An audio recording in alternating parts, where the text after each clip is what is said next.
கிறிஸ்துவுக்குள் அன்பான கர்த்தருடைய பிள்ளைகளே, இன்றைய வேத வசனமும் ஜெபமும் உபாகம் புஸ்தகம் 1ஆம் அதிகாரம் 29ஆம் வசனம். அப்பொழுது நான் உங்களை நோக்கி, நீங்கள் கலங்காமலும் அவர்களுக்கு பயப்படாமலும் இருங்கள். என் அன்பு கர்த்தருடைய பிள்ளைகளே, கர்த்தர் மோசே இடத்துல சொன்ன காரியங்கள். மோசே ஜனங்களை பார்த்து சொல்லுகிறார், பயப்படாதீங்க, கலங்காதீங்க. நீங்க கலங்காதீங்க.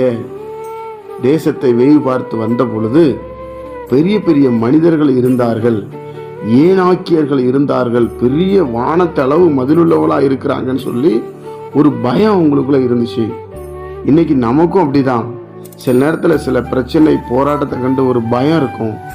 இங்கே பரிசுத்த ஆவியானவர் எழுதுகிறார், நீங்கள் கலங்காமலும் பயப்படாமலும் இருங்க. அவங்களுக்கு பயப்படாதீங்க. இது ஒரு பயம் உங்களை ஆளுகை செய்து கொண்டிருக்கிறதா?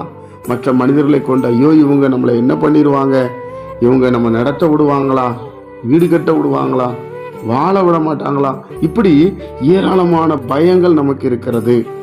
பைபிள் சொல்லுகிறது, ஒரு மனிதன் தன் பிள்ளையை சுமந்து கொண்டு வந்தது போல கர்த்தர் நம்மளை சுமந்து கொண்டு வந்தார் எகிப்தில. அதான் மோசேயை கொண்டு இதை சொல்லுகிறார். இயேசுவின் நாமத்தில் நமக்கு இந்த வேத வசனம் சொல்லுகிறது, நீங்கள் கலங்காமலும் அவர்களுக்கு பயப்படாமலும் இருங்க.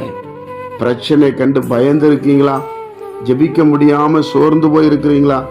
ஐயோ இந்த பிரச்சனை என்ன செய்யும், மேற்கொள்ளுதே, ஐயோ நான் என் மகளை திருமணம் பண்ணி கொடுத்துருவேனா, ஐயோ இந்த வீட்டை நான் கட்டிடுவேனா, இந்த கேஸ் பிரச்சனை என்னை விட்டு விலகுமா என்று சொல்லி ஒரு பயத்தோடு இருக்கிறீங்கள.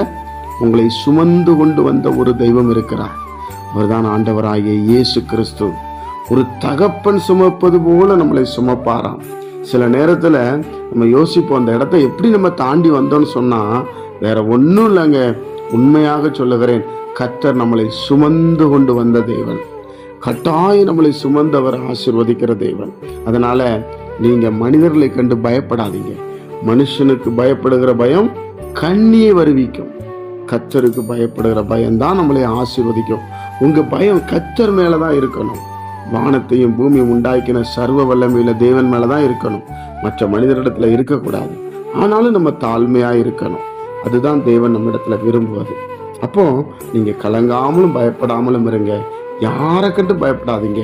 ஆண்டவருக்கு முன்பாக தாழ்த்தி, ஆண்டவரே நான் என்ன எப்படி இருக்கணும்னு சொல்லி நீங்க தினந்தோறும் ஜெபம் பண்ணுங்க. கர்த்தர் உங்கள் மத்தியிலே கிரியை செய்வார். ஜெபிப்போமா? பரிசுத்த பிதாவே, இந்த குமாரன் இயேசு கிறிஸ்துவின் நாமத்தில் நாங்க வருகிறோம்ப்பா. ஆண்டவரே, நீர் வாக்கு பண்ணின தேவன், வாக்கு மாறாதவர். கலங்காமலும் பயப்படாமலும் இருங்கள் என்று ஆண்டவர் சமூகத்துல நாங்கள் இந்த வசனத்தை தியானித்தோம். ஒருவேளை சில மனிதர்களை கண்டு நாங்கள் பயந்திருக்கலாம், மேல் அதிகாரியை கண்டு பயந்திருக்கலாம், ஆண்டவரே முதலாளியை கண்டு பயந்திருக்கலாம். பயத்தெல்லாம் எடுத்து போட்டு இந்த சமூகத்துல பேரின்பத்தோடு வாழ உதவி செய்யுங்க. இந்த நாளை எங்களுக்கு ஆசீர்வதித்து தாங்க. இயேசுவின் மூலம் ஜெபிக்கிற நல்ல பிதாவே, ஆமென்.